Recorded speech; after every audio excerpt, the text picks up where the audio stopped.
Ini apa, kelas fotografi kelas MAPA merupakan program dari saya pribadi untuk kelas MAPA. Sudah berjalan 2 tahun ini. Tahun kemarin itu sudah berjalan untuk pengangkatan 26 ya dia. Kemarin ya pesertanya sama seperti ini, sedikit juga. Ada yang memang publikasinya waktu itu kurang, ini saya minta tolong ke panitia. Ternyata memang minat dari fotografi di kelas MAPA maupun di warga kelas sendiri itu memang masih kurang juga ya. Ada waktu untuk melakukan publikasi juga sudah lumayan banyak. Terus yang dulu kelas fotografi kelas MAPA yang pertama, saya pernah memberikan materi berupa fotografi dasar, teknik fotografi dasar. Ya, untuk yang tahun ini saya akan memberikan lebih aplikatif. Jadi nggak perlu pakai kamera SLR, itu kalian bisa memotret dapat foto bagus. Cuma pakai kamera HP Android, pokoknya pakai kamera HP Nokia jadul itu bisa. Saya harap itu setelah nanti kalian mendapatkan materi ini bisa kalian praktekkan sendiri untuk bekal kalian ke depan, apalagi nanti untuk panitia angkatan 2007 bisa mempraktekannya untuk foto dokumentasi kegiatan kelas MAPA. Saya harap nanti setelah keluar dari sini kalian bisa mempraktekkan dan mendapatkan foto dokumentasi yang lebih baik dari tahun sebelumnya. Minimal itu ya. Atau minimal jadi bekal kalian setelah nanti kalian lulus, paling enggak kalian punya pengetahuan ini. Ya.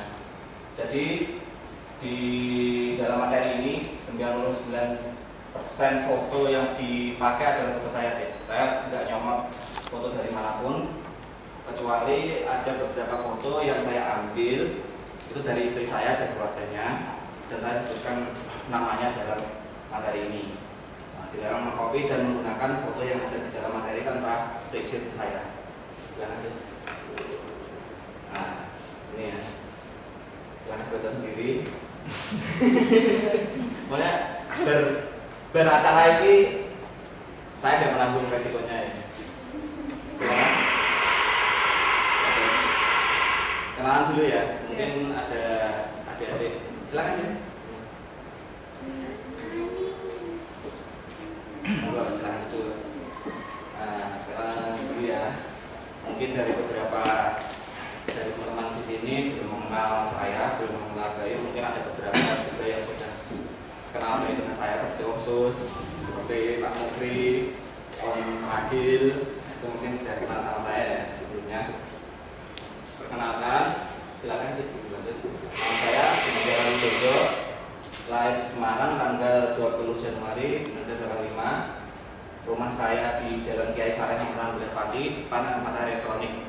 Silakan kalian kalau mau dolan, saya bisa setiap hari, bisa malam saya ada. Kalau pagi sampai sore saya kerjanya di Kudus.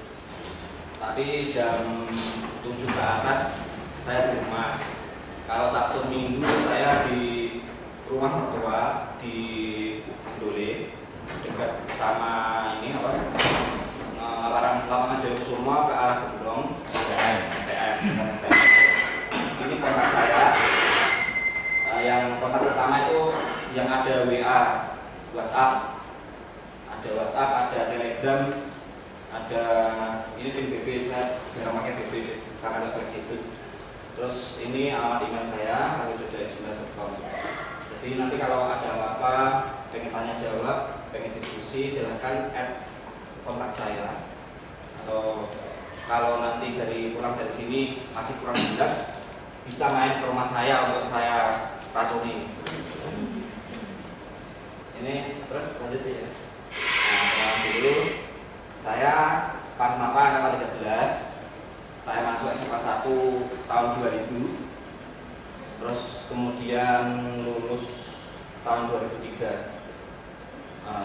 Setelah lulus saya kuliah masuk di STAN Setelah di STAN jurusan Kendaraan Darat tahun 2003-2006. Nah, saya masuk di STAN ini karena memang orang tua saya nggak mampu menyekolahkan saya, ya, nggak mampu membiayai kuliah karena kakak saya juga masih dikuliahkan sama orang tua, dan kakak saya yang nomor 1 juga baru lulus. Nah, jadi sama saya memaksakan diri untuk kuliah di universitas lain, mungkin bisa putus di jalan karena memang tidak ada biayanya. Jadi akhirnya saya memang dari awal pramuka pengen masuk STAN dan alhamdulillah diterima. Kemudian setelah lulus dari STAN, saya sempat nganggur setahun dari tahun 2006 sampai 2007. Rumah lampu nggak jelas, bulan-bulan terus. Tampaknya di tahun 20, "Kowe kerja apa ora? Kowe iki ngono apa kuliah apa ora?"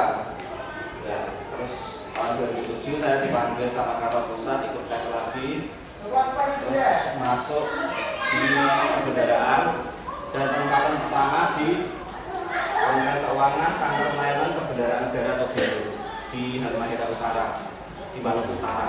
Jadi Maluku Utara itu posisinya, tahu Sulawesi? Sulawesi jejere itu ana pulau bentuknya K cilik, nah itu Pulau Halmahera. Pokoknya adil. Lewat Lebaran itu. Pokoknya om, lewat Lebaran itu, lewat Segoro, ngojek celeng. Terus setelah dari Tobelo sempat mengalami kerusuhan juga di sana, terus selama 4,5 tahun di sana, ya sempat betah juga, sempat jenuh juga. Saya akhirnya dimutasi ke Kantor Pelayanan Perbendaharaan Negara Ambon. Nah, saya tuh pada saat di situ udah dari Tobelo kok masuknya di Ambon, saya kok jadi merasa kurang beruntung gitu. Padahal sebenarnya saya tuh ditujukan jalan di situ. Ternyata di Ambon itu lebih enak malah. Saya dapat saudara banyak, teman banyak, pengalaman banyak, terus karir di dunia fotografi banyak juga di selama saya di Ambon. Sampai pada akhirnya tahun 2012 akhir ibu saya sakit. Saya sakit, sering masuk rumah sakit. Saya kerja di Ambon itu sudah jadi nggak tenang karena memikirkan keluarga saya juga di sini. Terus kemudian saya diberi jalan juga, mengajukan surat pindah, minta ke Pati, dikabulkan. Tahun 2013 saya dapat SK mutasi ke Semarang, jadi mendekati itu sudah alhamdulillah ya, karena bisa kembali lagi ke Pati, bisa bertemu dengan kalian semua, bertemu dengan Pak Semaka, bisa sharing pengetahuan yang saya dapat selama saya bekerja. Jadi dari tahun 2013 saya masuk di KPPN Semarang 2. Dan pada akhirnya sampai tahun 2014 ada pegawai KPPN Kudus yang minta lukir dengan saya. Tahu lukir? Lukir itu kalau dicatur itu antara seter dengan benteng tukeran. Nah, itu. Jadi ada pegawai Kudus pindah ke Semarang, saya menggantikan dia di Kudus. Jadi tiap hari saya bisa pulang pergi dari Pati ke Kudus. Jadi dekat lagi loh sama Mas, bisa ketemu lagi dengan kalian. Terus lanjut. Dan kerjanya PNS apa hubungannya kalau fotografi? Nah, jadi saya tuh gini deh. Dari saya lahir sampai saya kerja, hidup saya 30 tahun itu cuma diajari dengan otak kanan deh. Diajari hitung-hitungan, diajari bahasa, pokoknya saya eksak-eksak mana itulah. Sementara otak kiri saya nggak pernah dikasih makanan. Kalau nggak gitu, saya nanti jadinya robot, bukan jadi manusia. Nah, supaya manusia itu utuh, seutuhnya itu bisa memaksimalkan otak kanan dan otak kiri, harus seimbang ya. Makanya saya butuh makanan yang bisa membantu menumbuhkan otak kiri saya. Salah satunya itu hal-hal yang bersifat seni, fotografi, musik, terus kemudian kerajinan tangan dan lain-lain, crafting, olahraga, itu bisa menumbuhkan otak kiri, bisa menyeimbangkan otak kiri. Nah, makanya saya ingin jadi manusia. Nah, salah satunya ya saya belajar fotografi. Itu untuk makanan saya. Terus lanjut. Nah, mengapa fotografi ini penting untuk Pars Mapa? Nah, yang pertama, estetika itu perlu deh. Walaupun sekedar itu dokumentasi deh. Cuma foto narsis gini, ya, itu penting, fotonya jadi bagus itu penting supaya enak dilihat. Jadi nggak sekedar foto dokumentasi ambil jepret, apa elit hapus, nggak seperti itu. Jadi sekalipun kalian mendokumentasikan kegiatan Pars Mapa, tapi harus punya nilai artistik, dilihat secara visual itu enak, terus ada maknanya, ada kejadiannya juga. Kemudian untuk dokumentasi foto botani, foto makro, foto wildlife yang lebih enak dan lebih indah dan enak dilihat.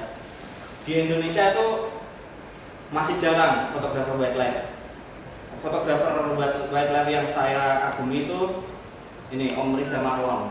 Om Riza Marlon dia domisili di Bogor, sudah menerbitkan beberapa buku tentang wildlife Indonesia dengan kualitas foto yang indah, luar biasa, dan biasanya itu jarang yang menekuni fotografi wildlife dan fotografi botani. Jadi seumpama kalian melakukan perjalanan di gunung ya, survei di gunung, kalian bisa mendokumentasikan tanaman-tanaman di sana, kemudian ketemu binatang apa, bisa kalian dokumentasi dengan secara artistik, secara bagus supaya nanti kalian file, nanti bisa dibikin Explopedia. Ke depan itu ada investasi yang bagus, foto-foto seperti itu. Untuk dokumentasi Pars Mapa itu sangat penting sekali. Kemudian membuat foto landscape yang memorable selama pendakian, susur sungai, susur pantai, dan pada saat traveling. Jadi untuk memotret pemandangan di tempat yang kita kunjungi itu harus bisa menampilkan ikon dari tempat itu. Jadi begitu melihat tempat itu, kita tuh tahu itu tempat itu di mana. Terus menampilkan sisi lain dari tempat yang sudah dikunjungi banyak orang.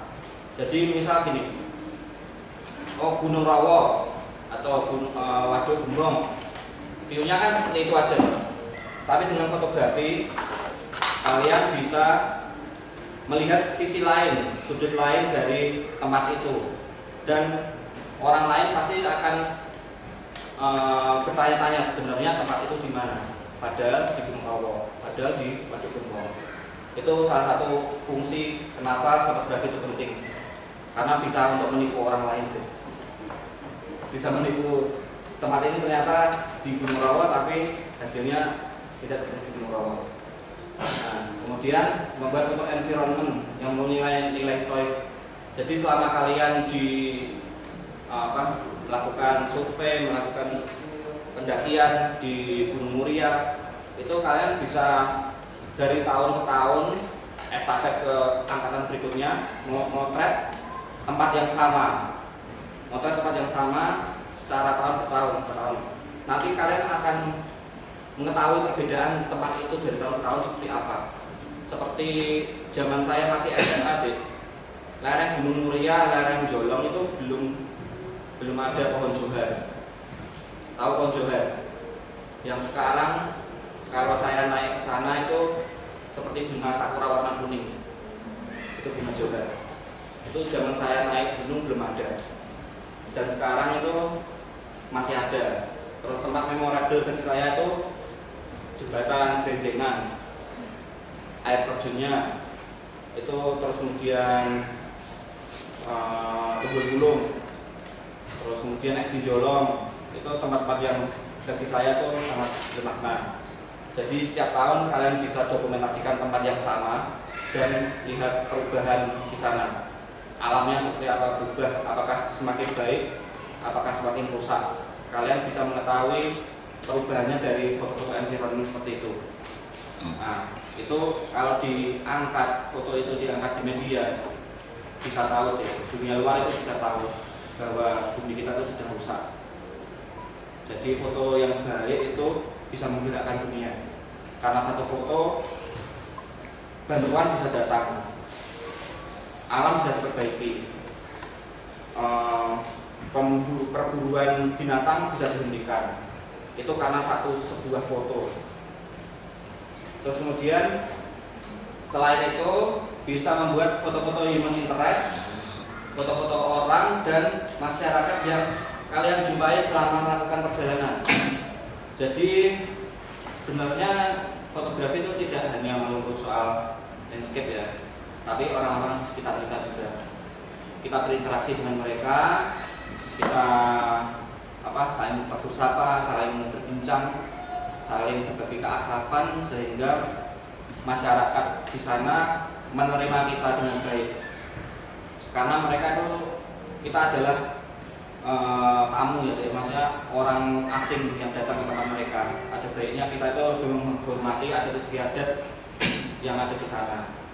Jadi dengan fotografi kita bisa mendekatkan diri dengan orang lain.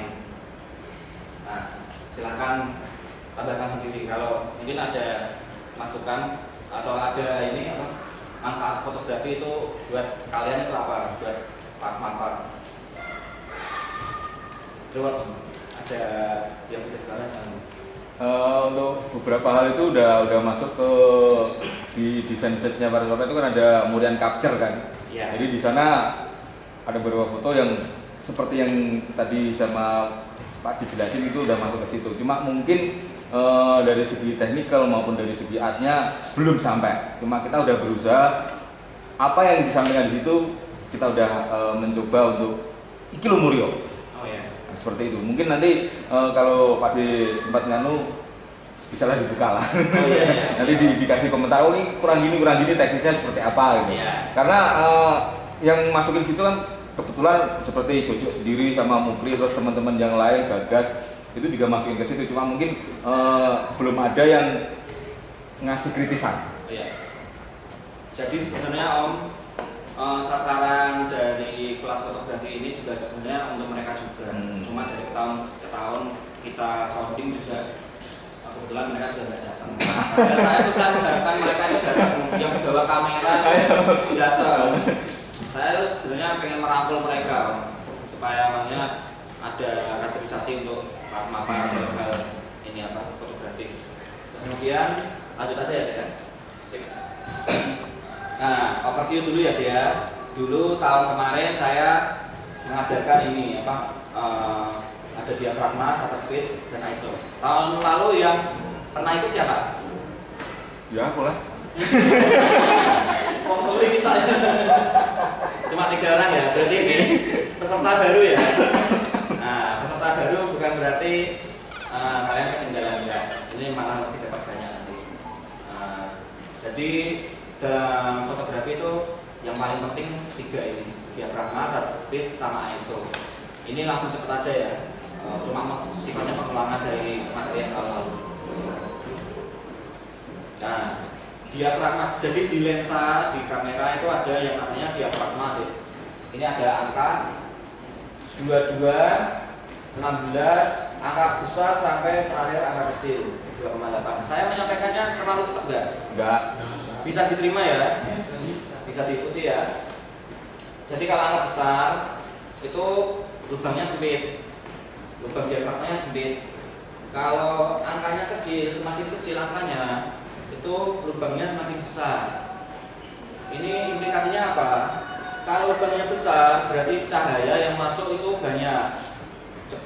Membutuhkan cahaya yang masuk itu melimpah, membutuhkan untuk menangkap cahaya itu butuh waktu yang tidak terlalu lama, cepat.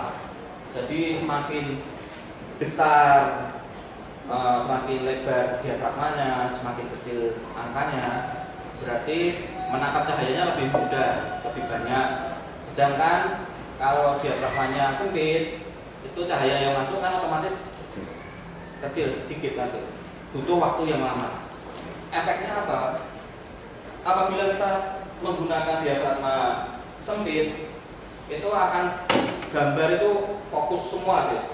Dari jarak 10 cm sampai ke infinity, sampai ke backgroundnya sampai jauh tak terhingga, itu fokus semua deh.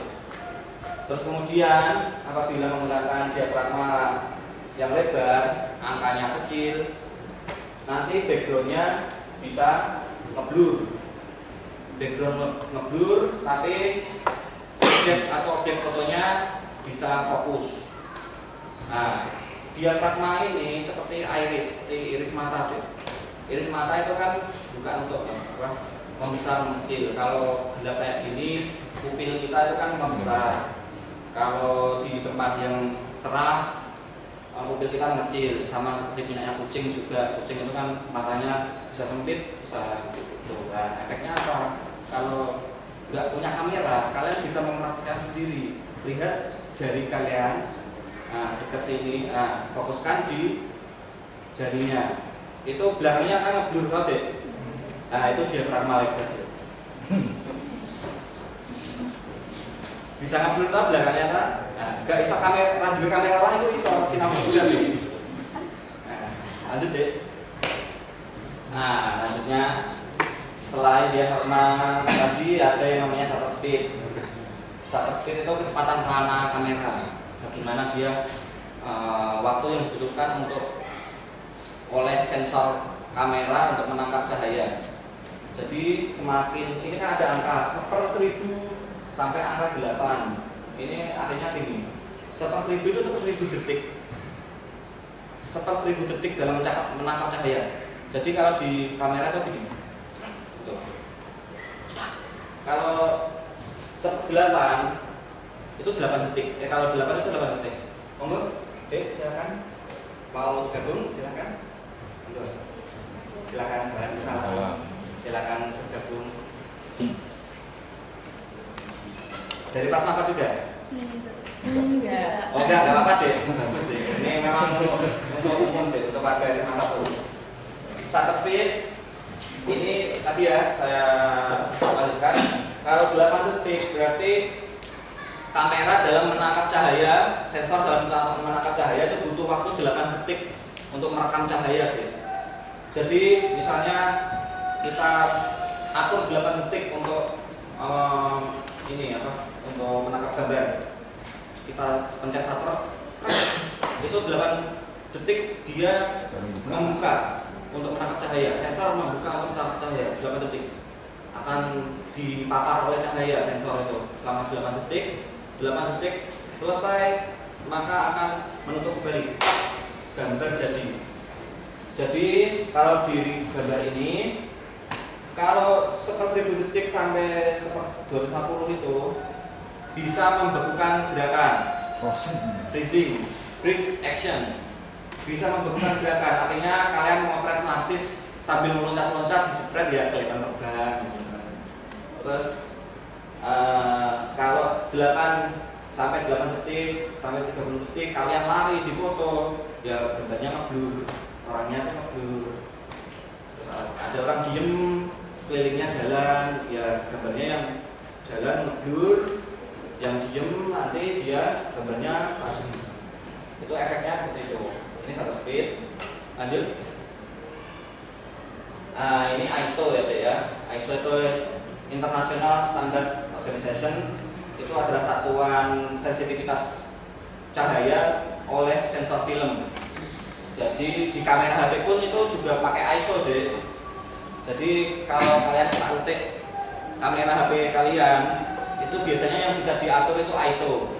ISO-nya mau ISO rendah atau ISO tinggi. Efeknya apa? Kalau ISO rendah, gambarnya jadi kelihatan jelas, tapi membutuhkan durasi waktu pencahayaan yang lebih lama. Itu ISO rendah. Kalau ISO tinggi, jadi sensornya itu semakin peka terhadap cahaya.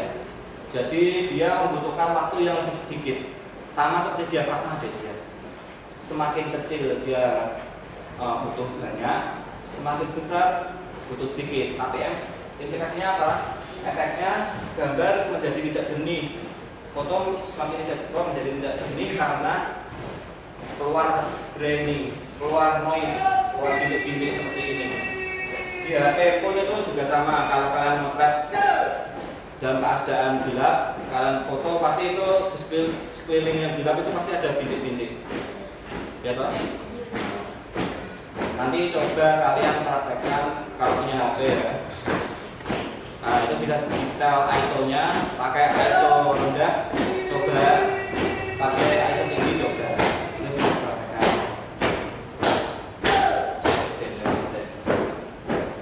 Sampai sini ada pertanyaan? Ada yang belum paham? Terlalu cepat saya menyampaikan? Paham? Paham ya? Sampai sini paham ya? Percaya sama jujur. Lanjut deh.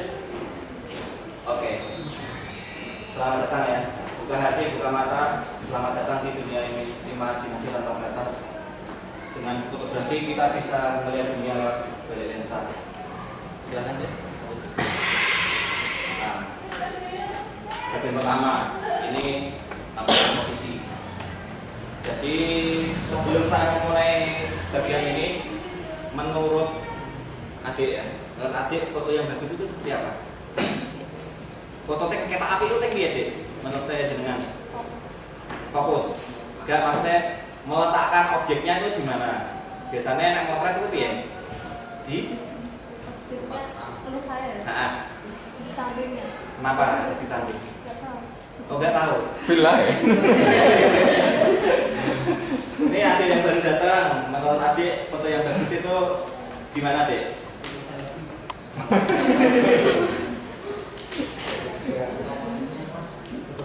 Komposisinya pas kali. Nah, posisinya pas itu di mana? Oh, gitu ya Mas ya. Nah, itu semuanya benar deh. Semuanya benar. Jawaban adik-adik adik-adik kakak-kakak semua itu jawabannya benar. Bahkan foto orang di tengah pun itu benar. Motret orang potret di tengah itu benar. Nggak ada yang salah deh. Nah, cuma di sini saya akan memberikan referensi lebih banyak untuk kalian bahwa menempatkan objek itu ternyata ada banyak caranya. Salah satunya ini. Nah, ini komposisi yang paling mudah ya. Namanya roll of thirds. Pada roll of thirds, bidang foto segi panjang itu dibagi 9 bagian yang sama. Titik garis vertikal, garis horizontal 2, vertikal 2. Nah, nanti pertemuan 4 titik nanti, nah itu nanti menjadi 4 titik mata. Teori komposisi rule of third mengatakan bahwa kalau kita menempatkan point of interest atau bagian paling menarik dari sebuah foto di salah satu titik tersebut, maka secara keseluruhan foto akan menjadi lebih balance dan enak dilihat. Nah, nih gambarnya kalau nggak bisa bayangin kayak gini aja ya. Nih. Jadi satu frame dibagi menjadi 9 bagian. 4 titik ini adalah tempat paling strategis untuk menempatkan objek, menempatkan point of interest dari suatu foto. Mungkin bisa dilihat contohnya. Nah, nih 2 foto ini dibagi menjadi 9 bagian. Objek paling menarik dari foto yang satu adalah batu ini. Yang satu lagi karang ini sama karang ini. Nah, kita menempatkan objeknya yang paling menonjol di pertemuan 4 titik tadi. Salah satu teori komposisi ya. Ini enggak baku, tapi bisa diterapkan, bisa membantu. Ini sifatnya panduan, tidak baku, tidak saklek. Ini hanya sifatnya panduan. Terus lanjut deh. Nah, ada lagi yang namanya golden mean. Golden mean itu hampir sama dengan rule of third, tapi cuma dia Sweet spotnya itu lebih 5% menjorok ke dalam. Jadi sama seperti roll of touch, cuma dia menempatkan point of interestnya 5% ke arah tengah. Nah, ini gambarnya seperti ini. Ini roll of touch yang putih, Bourguignon yang tengah. Ada di contohnya deh. Nah ini Bourguignon. Jadi Bourguignon ini sangat cocok untuk foto-foto potret seperti ini. Foto motret orang secara close up itu lebih enak menggunakan Bourguignon. Dan kebanyakan foto-foto saya itu kalau dilihat secara komposisi itu lebih banyak di Bourguignon, dari landscape maupun human interest maupun apa. Saya nggak baku ya, saya cuma feeling saya aja. Tak cepret, saya kepenak orang ini hasilnya memang seperti ini Bourguignon.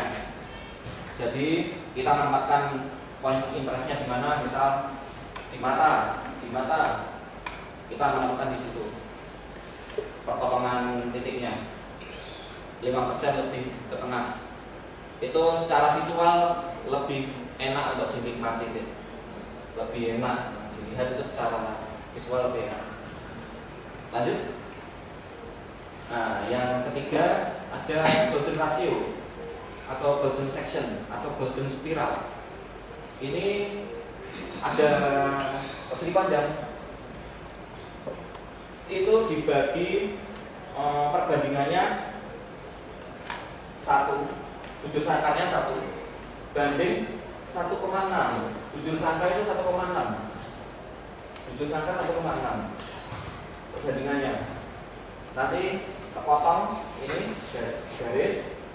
Nah, nanti dapat persegi panjang lagi. Dipotong lagi menjadi bujur sangkar dan menjadi persegi panjang. Perbandingannya 1:1,6. Terus nanti di sisi pendeknya dapat lagi persegi panjang. Dipotong lagi bujur sangkar dan persegi panjangnya 1:1 banding 1,6. Dapat persegi panjang, perbandingan lagi 1:1,6 dan seterusnya. Nanti kalau digaris dari ujung sini garis lengkung ke sini, ini menjadi seperti spiral ya. Ini di kuliah artistik, kuliah fotografi itu selalu ada bilangan ini, bilangan Bonavati kalau nggak salah. Dan ini di alam itu sudah ada deh untuk keong. Nah, itu bilangan ini deh. Rasionya rasio ini. Ini adalah rasio Tuhan deh, rasio dari Tuhan untuk kita. Semua membuat bangunan skalanya itu ini, membuat pokoknya yang berhubungan dengan teknik itu menggunakan rasio ini. Lanjut. Nah, ini contohnya. Dari sana tarik garis sampai di mata, sampai di wajahnya, objeknya. Lanjut. Nah, tapi kita itu nggak perlu saklek. Kadang kita itu harus nih ya, aturan itu untuk dilanggar ya. Dia tak seneng itu, tak seneng itu ya. Tadi kan ada rotor ya, horizon ditempatkan di sepertiga bagian. Ini enggak, saya tak seneng kok. Feel.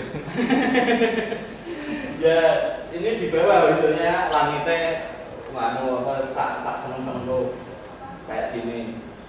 Lagi. Nah, loh, apalagi kalau langitnya bikin galau kayak gini. Karena masalah ya, aturan dilanggar. Jadi melanggar aturan itu keluar dari zona nyaman untuk mendapatkan foto yang lebih bagus. Lanjut. Nah ya, arah horizon yang tengah, arah objeknya dead center yang tengah, arah komposisinya budal badil rakaruan. Nah, fotonya klik yo wes, terserah kita lah. Toh ini juga kalau dilihat ya diagonal ini, sebenarnya ada komposisinya, komposisi diagonal dari foreground, midground, background. Itu kalau ditarik garis sampai matahari itu diagonal. Itu sebenarnya. Lanjut.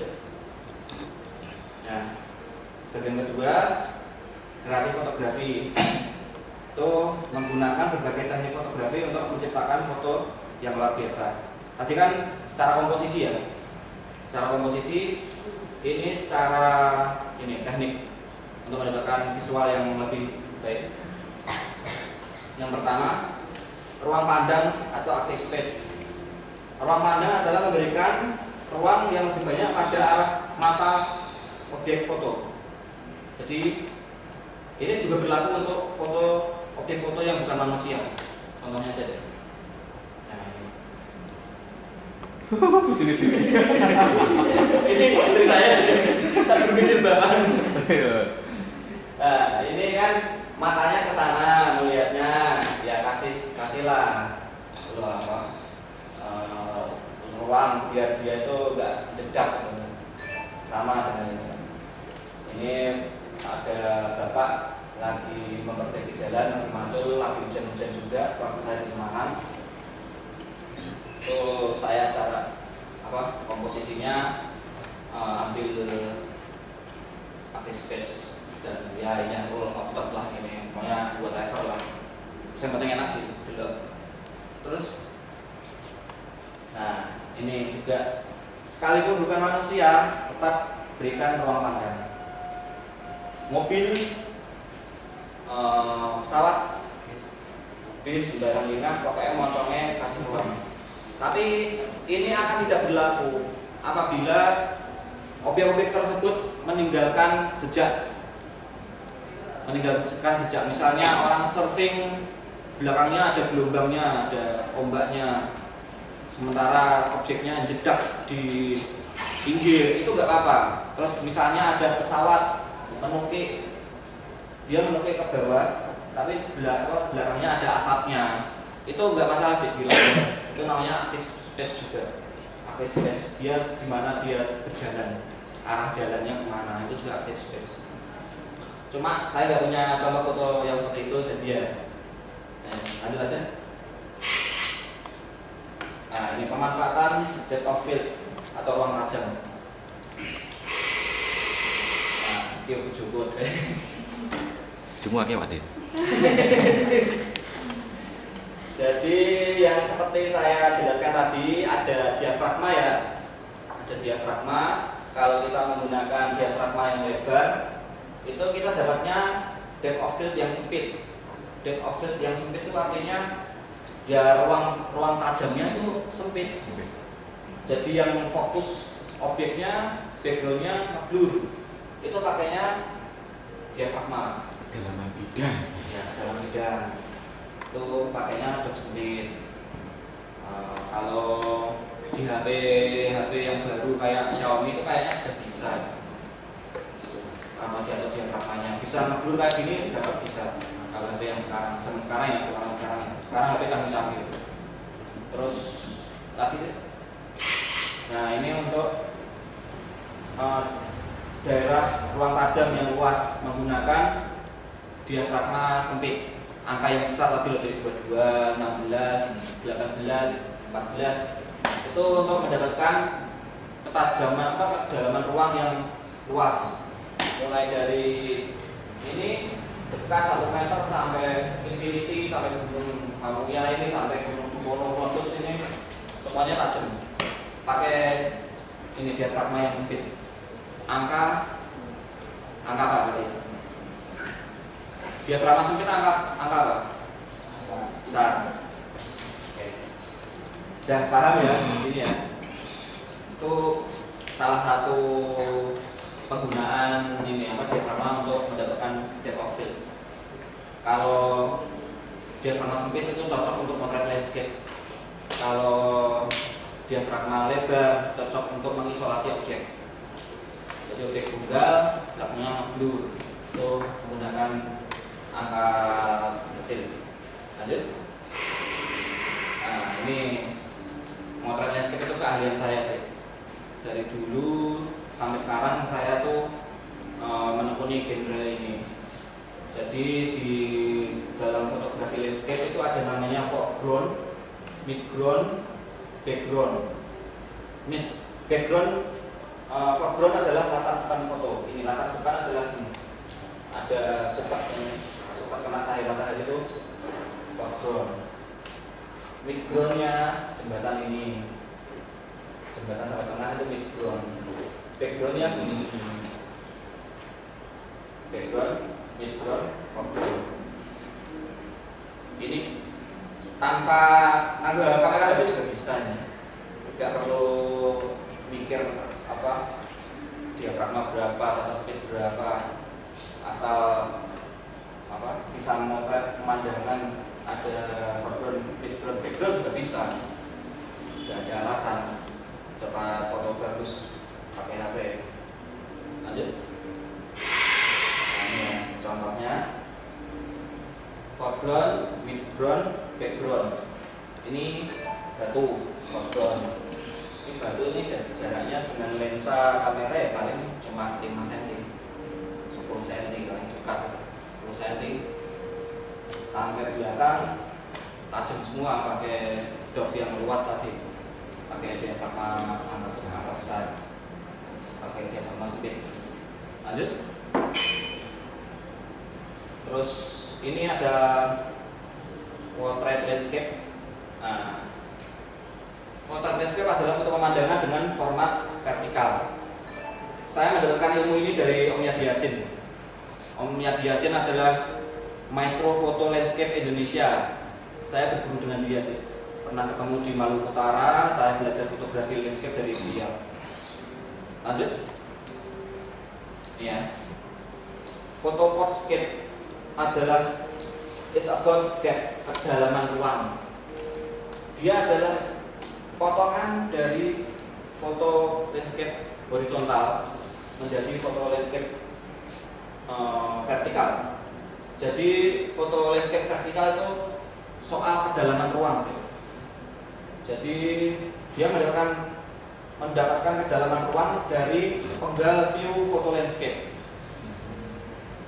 Dia adalah potongan dari foto landscape, foto landscape. Tahu bedanya foto ini? Tahu bedanya nggak? Sesuai kan? Sesuai kan itu? Ini vertikal itu horizontal sesuai. Iya bener. Pernah tahu bedanya nggak? Bener. Sekilas hampir sama ya, tapi aku menganggap sing dhisik ketanono sing ngatur kuwi. Nah, Luwih bisa menggiring ke sebuah titik, lebih bisa menggiring ke sebuah objek. ya, itu benar Om. Ada juga bedanya. Saya motretnya ini pas sore, makanya cahayanya mataharinya dari sini. Ini saya motretnya pas subuh, makanya cahayanya dari sini. Nah, ini bedanya. Sama bedanya Mas Radit tadi juga benar. Lanjut. Nah, ini ada yang namanya cross compose. Ini paling gampang diterapkan di semua foto itu bisa diterapkan. Selain memanfaatkan aturan rule of third tadi, salah satu cara membuat foto portrait yang menarik adalah meletakkan objek tersebut pada pojok kiri atau kanan foreground yang bersifat melintang terhadap keseluruhan frame. Ini disebut cross compose. Foreground, point of interest, tarik garis, melintang, ketemu di background objek. Itu cross compose. Itu cara membuat foto yang menarik untuk dilihat. Ambil HP bisa karena alasan. Ambil HP bisa cross compose. Dalam hal apapun, enggak cuma landscape ya. Enggak cuma landscape, foto apapun bisa menggunakan cross compose ini. Lanjut. Ini contohnya lagi. Ini objeknya. Ini apa? Kapal. Terus backgroundnya Pulau Ambon. Tarik garis, udah cross compose supaya melihat foto itu jadi menarik, orang berseni. Lanjut. Nah, dalam foto landscape pun, foto dengan format horizontal bisa menggunakan cross compose juga. objek di kanan, di background matahari di kiri, tarik garis, cross kompos. Itu gampang. Jadi nggak perlu kamera mahal-mahal, bisa bikin kayak gini. Pakai HP bisa, pakai apa? Kamera laptop. Lagi tumbol. Sing takon loh. Enggak makan. Lanjut. Nah, ini foto Podscape ini sangat cocok untuk foto ini apa? Strong vertical point. Objek tunggal, bentuknya vertikal, dia cocok untuk Podscape. Jadi apabila point of interestnya berbentuk vertikal sangat kuat, baik itu objek bukan alam, baik itu pohon, tebing, atau apapun berdiri sendiri dalam satu frame sebagai entitas tunggal, bila diletakkan dead center justru akan menguatkannya. Cocok kok? Misalnya kalau foto pengen ketok sak frame kabeh, foto ambil landscape, pengaruh Podscape, itu jadi foto yang kuat secara visual. Ada pertanyaan di sini? Nah, mau tanya Mas, kan tadi itu shutter speed itu tadi loh Mas. Itu kan ada yang 8 detik itu Mas.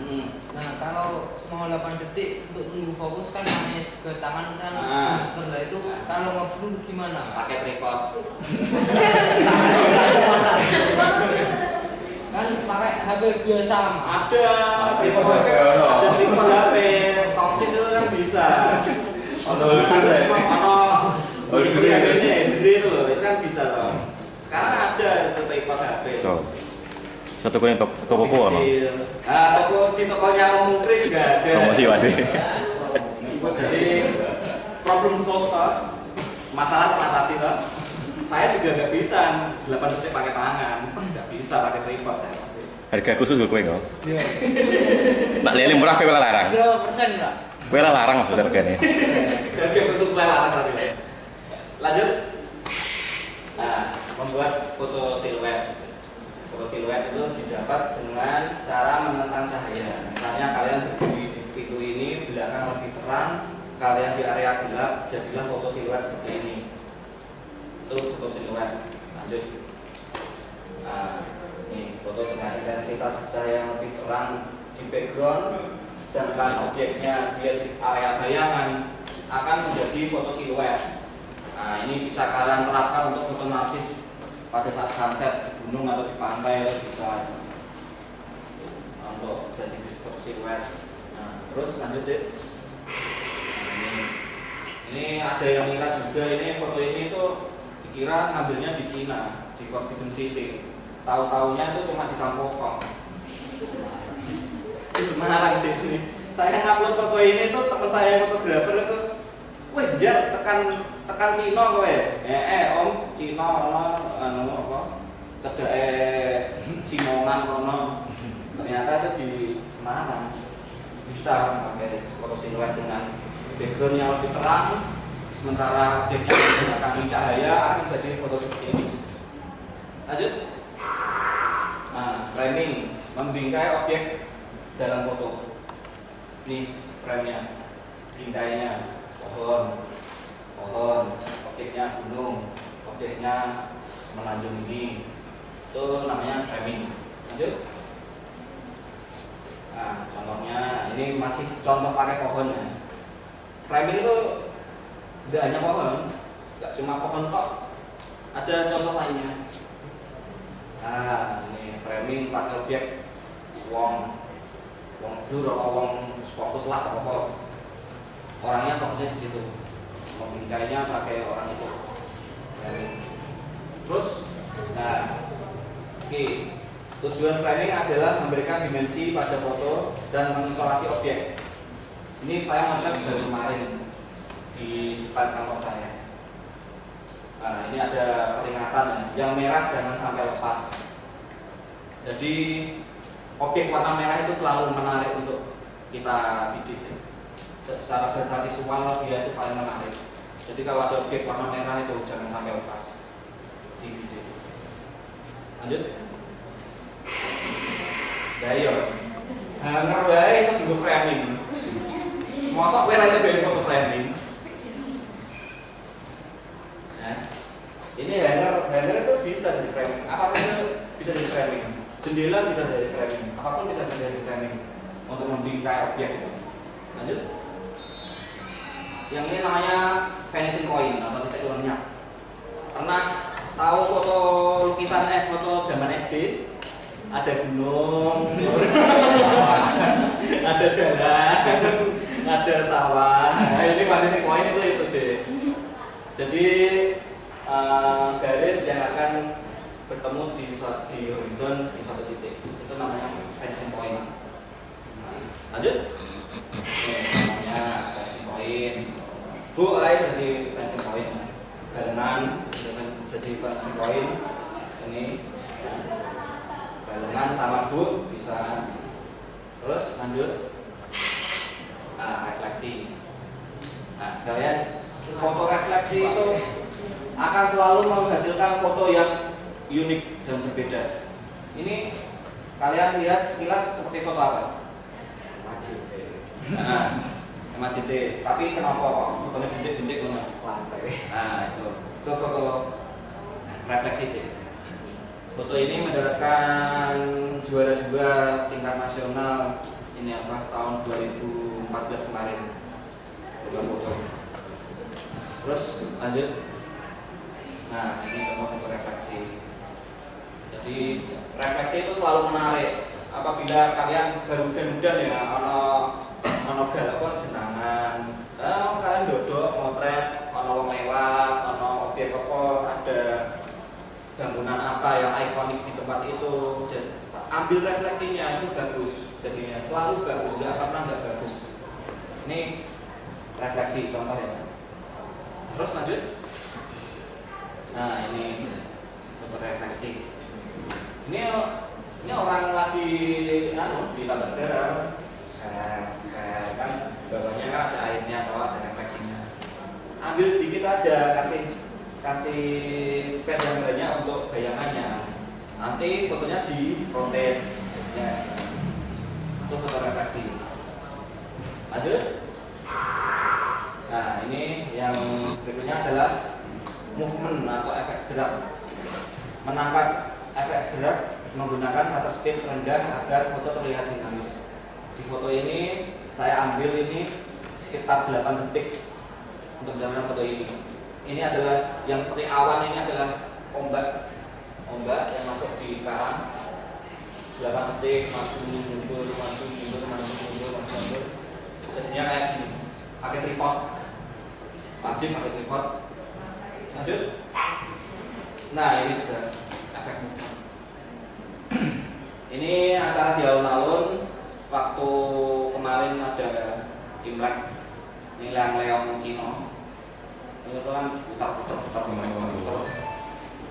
Pakai slow speed, pakai diafragma rendah.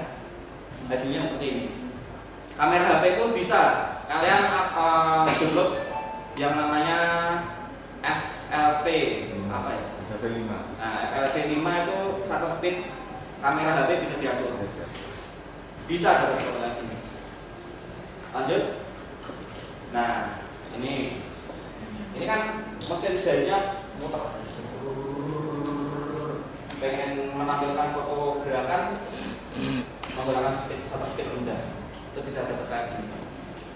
Jadi foto itu nggak kaku gitu, kelihatan bergerak, kelihatan hidup foto. Ya, lanjut. Ini panning, jadi objeknya fokus, tapi gerakannya ngeblur karena dia itu efek gerakan. Jadi fotonya itu spread, terus kameranya di seiring dengan shutter speed berjalan fokus ke objeknya. Jadi kalau ada mobil motor lewat dari sana, kita udah mengunci fokusnya, set, hasilnya kayak gini. Kamera HP juga bisa, tapi penuh dengan perjuangan. Semua bisa deh. Tahan nafas itu. Jadi kamera HP ada motor sana ya, spread terus ikutin, itu bisa dapat kayak gitu. Lanjut. Nah, center dominan A sangat cocok untuk foto potret. Jadi meletakkan mata paling dominan di tengah-tengah foto. Ini akan memberikan kesan bahwa mata tersebut mengikuti. Lanjut. Nah, ini kan foto dibagi tengah, mata itu di tengahnya, di tengah garis ini, tengah garis mata. Ini salah satu komposisi ya untuk mendapatkan foto yang menarik untuk foto potret. Jadi untuk foto potret itu saya lebih sering menggunakan ini, lebih gampang. Jadi foto yang tengah, frame-nya bagi dua, matanya di potongan garis itu. Itu secara visual lebih enak. Lanjut.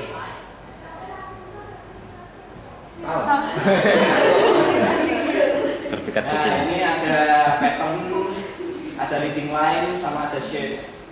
Pattern itu pola, ada leading line itu garis. Ini kan awalnya membentuk garis. Nah, sampai ke orangnya. Terus ini untuk kurva. Untuk ada sekitar kita semua. Lanjut. Nah, ini kan alam sudah menyediakan pola-pola alam biasa untuk kita abadikan mana yang bagus bahkan. Ini tuh pantai kena angin, dia membentuk pola alur pattern, sama juga dengan balik tadi. Nah itu juga, ini Gumrowo kiri loh, kiri atau kanan kiri itu tanah pecah, sama kayak dengan yang foto tambak garam tadi ya, itu bisa jadi foto pattern. Pokoknya yang serupa itu namanya pattern. Lanjut. Lagi. Nah, line garis, memanfaatkan bentuk yang sifatnya garis untuk mendapatkan foto yang menarik. Pokoknya apa saja yang bentuknya garis, terus kita ambil objeknya ada di antara garis-garis itu, akan menjadi foto yang menarik juga. Lanjut. Nah, bentuk ini kan bentuknya V. Ini ya dekat sama satu lah ini di daerah Badekan sana. Tahu gerbang ini apa? Selamat datang Pak ini. Nah itu kan depannya ada sawah. Saya ngambilnya di situ. Cedek lah ya. Mereka tuh nggak sadar dong. Cedek ya iso. Rasa hunting jutaan tekan ditekan 8 klik. Cedek lah ya. Terus, nah ini bentuk kurva. Ini posisi saya motretnya di Rondole, dekat sama rumahnya istri saya. Dekat sebelumnya ini loh, sebelumnya kebunnya bapaknya Tri dulu, Tri loh di situ. Nah itu sebelumnya di sini. Itu dulu waktu itu jalannya bersih, dari dicabuti rumput-rumputnya. Saya kebetulan mau ke Waduk Gembong, mampir situ kok kelihatannya bagus, saya foto di situ. Cedek lah ya iso. Nah, momen itu foto dengan mengabadikan kejadian yang tak mungkin akan terulang kembali. Dibutuhkan kejelian, kesabaran dan kebutuhan untuk menangkap momen. Nanti ayo kapan meneh ya soal motret kucing tangkelon lewat. Maksud saya itu mau motret kapal ini. Tiba-tiba dari lorong itu muncul kucing lewat. Itu momen ini nggak akan terulang lagi tuh. Kucingnya baru jerantel ngamuk nyusoni anaknya. Lagi. Nah ini kadang untuk foto-foto momen itu kita sudah harus bisa merevisualisasikan foto sebelum dieksekusi. Jadi misalnya kita dapat background cocok, wah ini apik kalau masih lewat.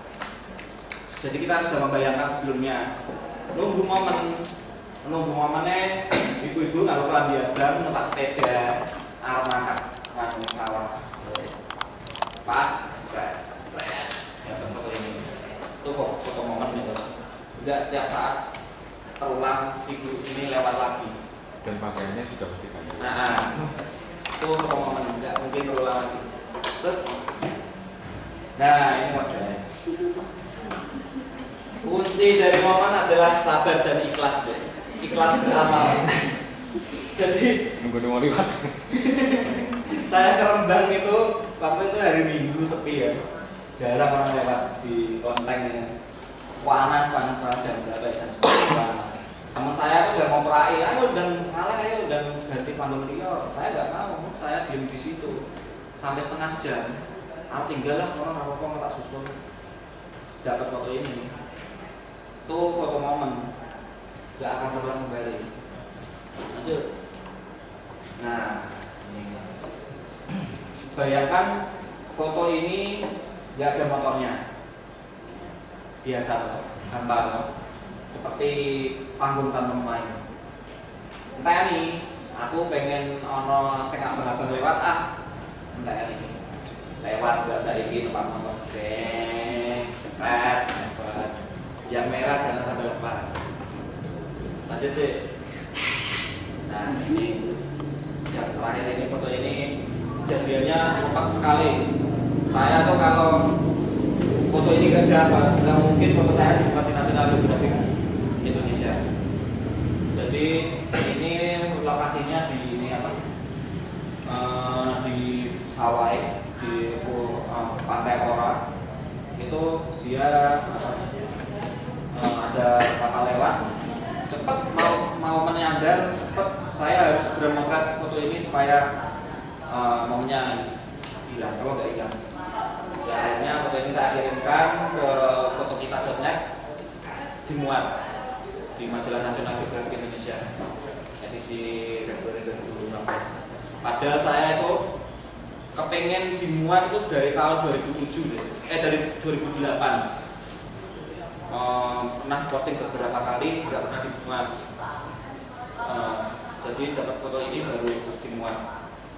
Lanjut. Nah, fotografis about art of seeing. Ini sudah mau jam 5. Mau lanjut atau kita sudahi sampai sini? Lanjut. Ini masih ada 2 chapter lagi loh. Ini chapter 3 sama chapter terakhir. Lanjut. Jaya.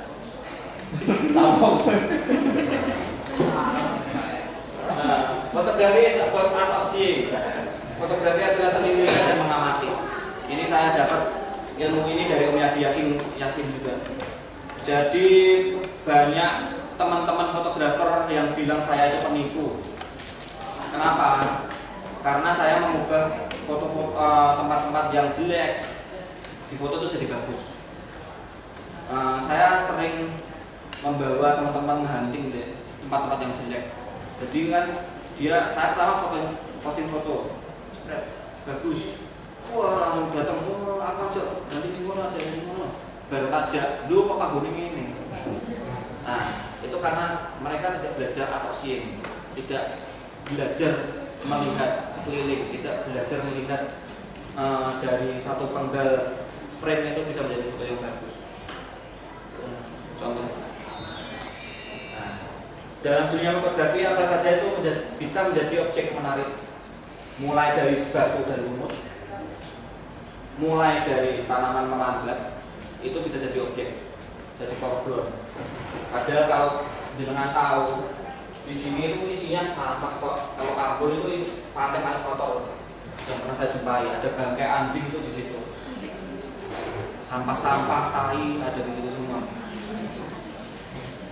Jadi kalau kebetulan ada fotografer datang minta saya antar di Pulau Ambon, ya itu kerjanya mereka. Kerjanya mereka bisa dapat foto bagus atau enggak. Oh ya di situ. Gambaran pagi juga bisa jadi objek. Lanjut. Nah, tali tambang iso jadi objek. Tanaman hias iso. Iki kantorku di Semarang deh. Iseng bawa kamera ke kantor, pas langitnya biru. Kok ada tanaman kayak ini kok foto kok benar ya? Aku foto. Jadinya nggak ini. Ini di Teluk Ambon lagi. Ban bekas dari sampah ini. Sampah pun bisa jadi objek yang menarik. Iya. Jadi semua tempat, semua hal itu bisa menjadi menarik dengan kesedihan kita. Utilize ini. Jadi hal-hal yang indah itu ada di tempat-tempat yang menurut kita itu terus. Terus, nah ini, ya plan naik sudah difoto, plan penunjuk jalan. Ini fotonya di Pulau Bulu, ada pergi teletabis. Lanjut. Nah, PMA naik sudah jadi objek. Apa saja itu bisa jadi objek. Ini waktu saya dinas di Tokyo. Lanjut. Sampai pada 2 pohon mangrove yang masih bertahan di antara konstruksi bangunan. Ini mau dibikin jembatan merah putih. Pohon ini masih tersisa deh, masih bertahan di antara konstruksi. Saya kirimkan di lomba foto Singapura, dapat medali foto ini. Ya, selera dunia lah, gelalah yang saya ikuti foto kategori nature, dapat medali. Lanjut. Nah, ini terakhir creative angle. Lanjut. Nah, ini normal angle ya. Menurut kalian foto ini gimana? Hah? Biasa ya? Menurut kalian? Biasa? Wajar. Wajar. Menurut kalian? Foto ini? Oke. Second opinion ya, punya saya ya. Foto ini modal badil, ketumpuan sembarang dengan objeknya morat maret lah, di dulu rapena. Lanjut. Bagaimana kalau kita mengubah cara pandang kita dari atas? Kebetulan ini di kamar saya ada ini, kasurnya itu tingkat. Saya naik ke atas, saya foto istri saya yang lagi dandan dari atas. Saya kirimkan salon foto kategori ini cetak monokrom tahun 2004 accepted. Padahal saya ikut salon foto itu dari tahun 2010, nggak pernah diterima. Baru tahun kemarin diterima foto ini. Foto saya yang landscape semua di reject semua, cuma foto ini yang diterima. Lanjut. Nah ini high angle itu mengambil memandang dunia dari sudut pandang seekor burung yang sedang terbang. Ini saya ambilnya dari lantai juga. Ada orang cewek lewat juga ini. Terus lagi, nah ini dari atas itu selalu menarik dan objeknya itu tidak tumpuk-tumpukan. Ini apa, ibu-ibu lagi ngomong balita, terus ada keranjang juga dari atas. Ini di Pasar Johar Semarang, saya hunting Pasar Johar dari jembatan penyeberangan. Jadi kalau kalian punya posisi lebih tinggi itu jangan lewatkan kesempatan itu. Pasti banyak objek yang menarik. Lanjut. Terus ini foto angle ini gimana menurut kalian? Sama toh? Oh, bocor sana sini, ada bendera, ada uang sembarang dengan gedung. Mata itu mau melihat itu bingung. Nah, beda lagi kalau angle-nya kita rubah.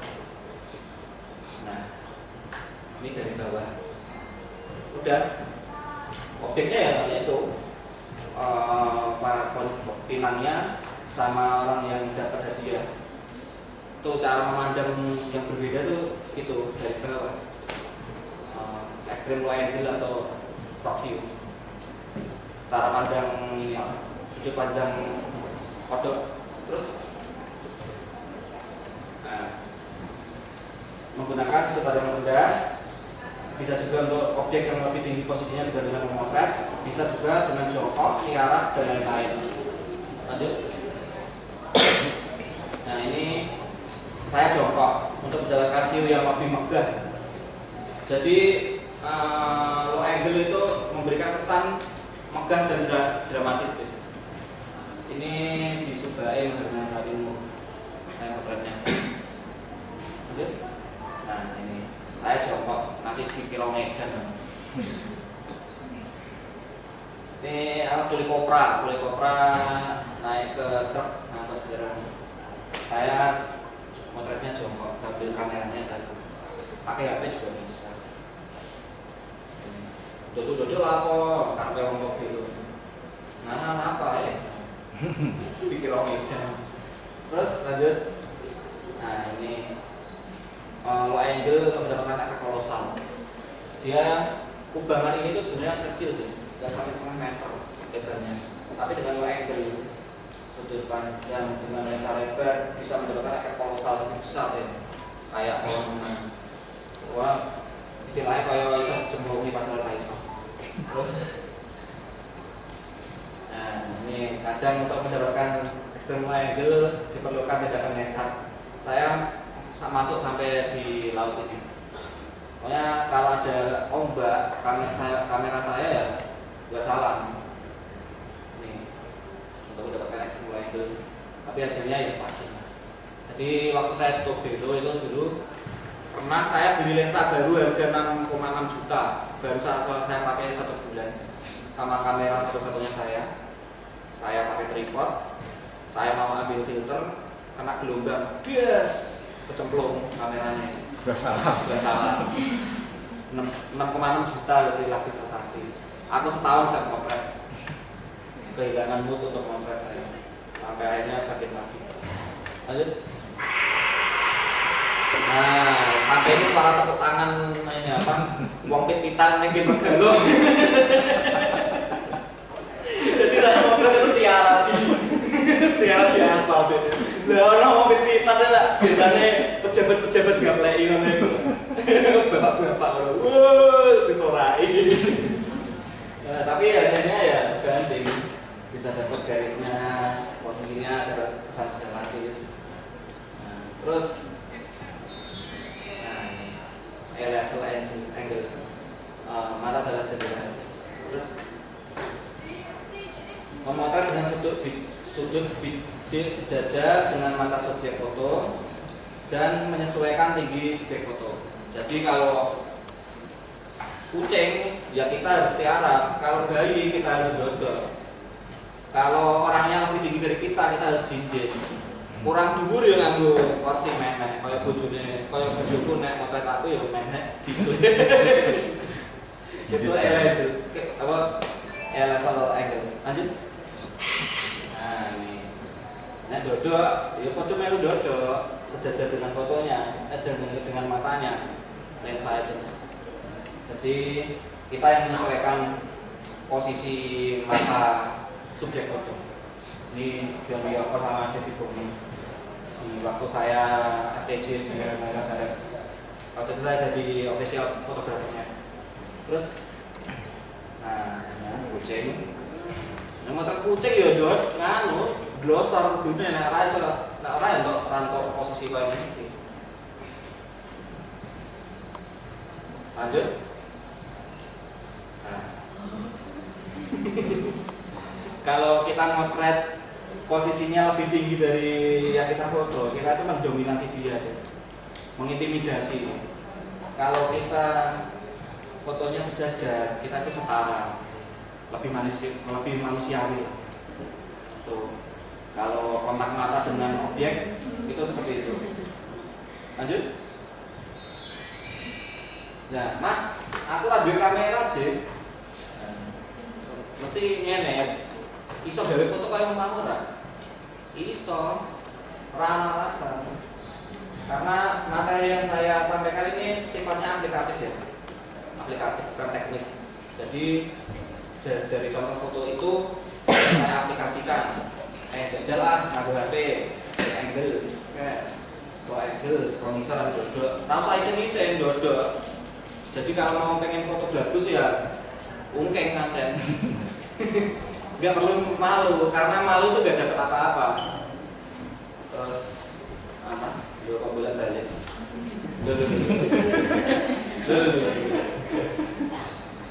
Pakai HP juga bisa. Nanti lanjut. Nah ini teman-teman. Ini pakai HP Samsung. nganggo HP Samsung iso, nganggo Xiaomi iso kok background karo cross compose, iki iso kok bergemean, iso kok angle. Ini lo angle loh, Dik. Lo angle supaya dapat langit motretnya ini. Itu sing kan yang motret ini adik ipar saya. Dik, dodok. Saya suruh dodok untuk dapat foto kayak ini. Terus ini istri saya yang motret. Pakai kamera HP-nya ya. Dodok juga, cross compose. Ini kan background, ini background, tarik garis. Misal ramah asal. Lanjut. Nah, ini PR buat kalian. Khususnya angkatan 27. Terapkan apa yang kalian dapat sore ini pada foto dokumentasi tidak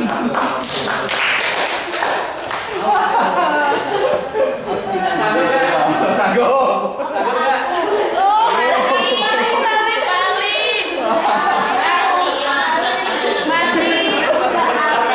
Saya presentasi dan sampai. Polsek kowe. peserta serbu melu latihan loh. Siap. Yes ya, lanjut. Oke, makasih. Sampai jumpa lagi. Kalau kita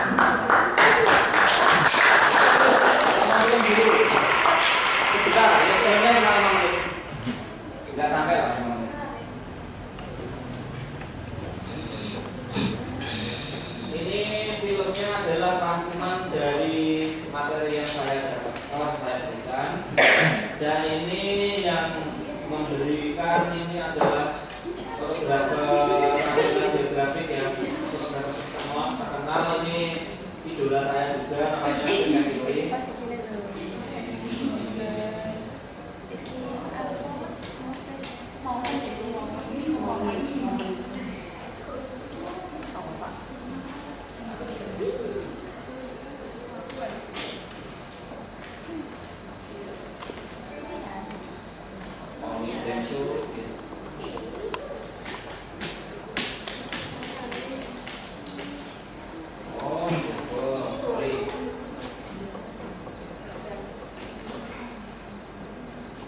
Ini filmnya yang bikin dari foto-fotonya Stephen Curry.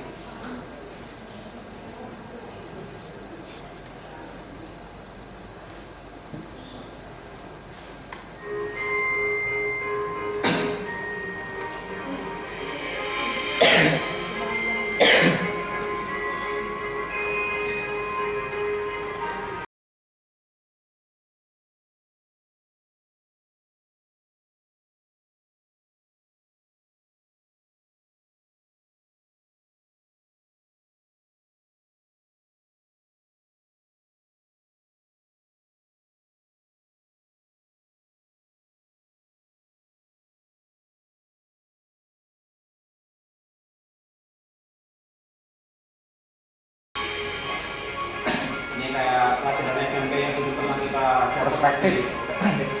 Ini dimulai. Lihat. Seperti itu. Dia putar.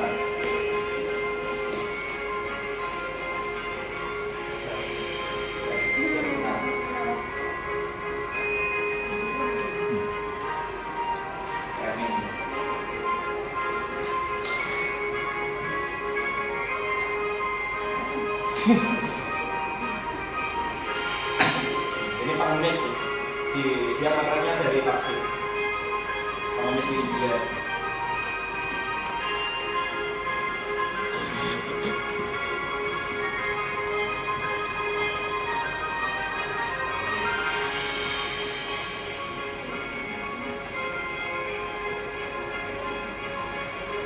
Kita cuma subjek foto.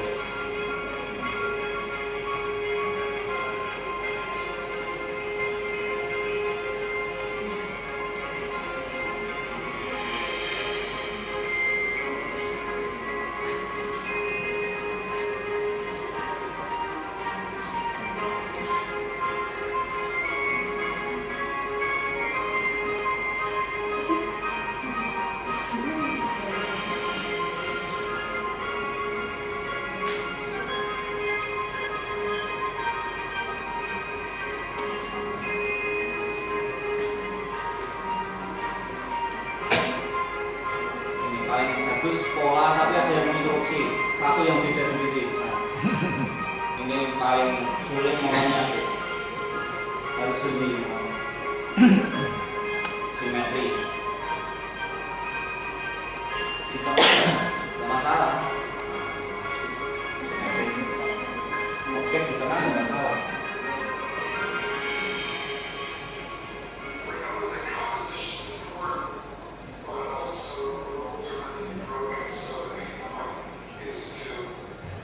Enjoy yourself.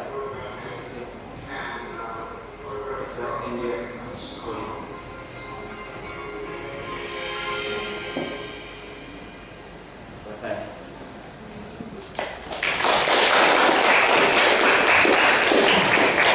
Ada pertanyaan? Ingat PR-nya ya. Siap. Romel ngomong siap, komplain ngobrol gue. Ini saya ramai rugi benar. Peserta. Nah, saya ini paling bisa ngasih materi kayak gini lah setahun pisan ya, karena memang saya tuh sibuk, kesibukan saya, jadi bisa ngasih materi kayak gini tuh menyesuaikan saya punya waktu luang baru bisa. Jadi nggak setiap saat saya bisa ngasih. Minta ada. Nah, nanti coba lihat saya. Materi Enggak.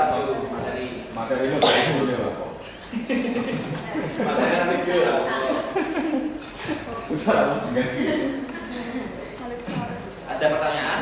Mas Rakil ada pertanyaan Mas Rakil. Ini Mas Rakil ini teman fotografer saya di Pati ini.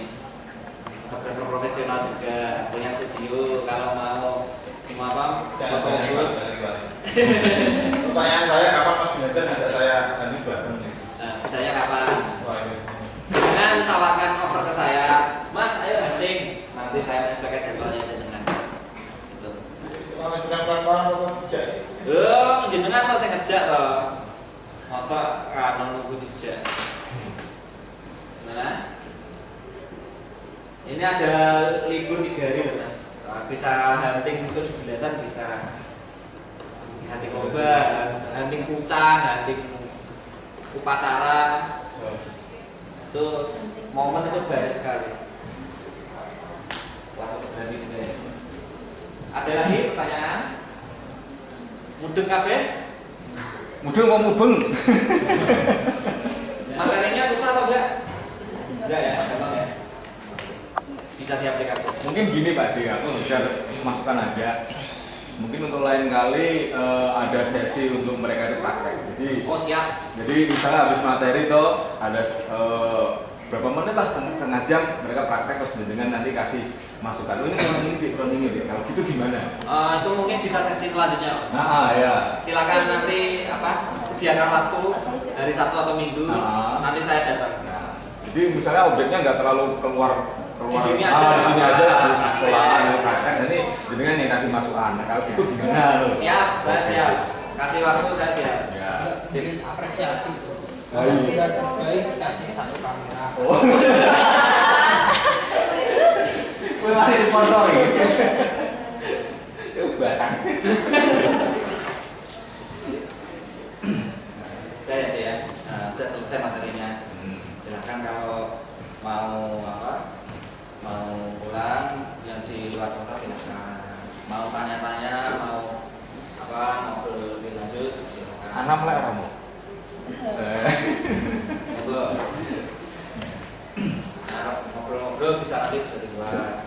Kalau mau pulang ngobrol. Ngarep balik kok sing omahe adoh iki lho. Kasihan kan ukuran-ukurannya. Iya. Mumpung besok. Bali kita Entar kok. oh. Ayam. Wes rasa berdoa dulu ya. Ya udah.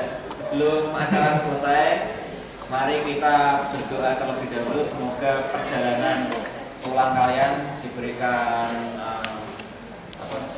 perlindungan oleh Allah Subhanahu wa Ta'ala. Doa yang baik.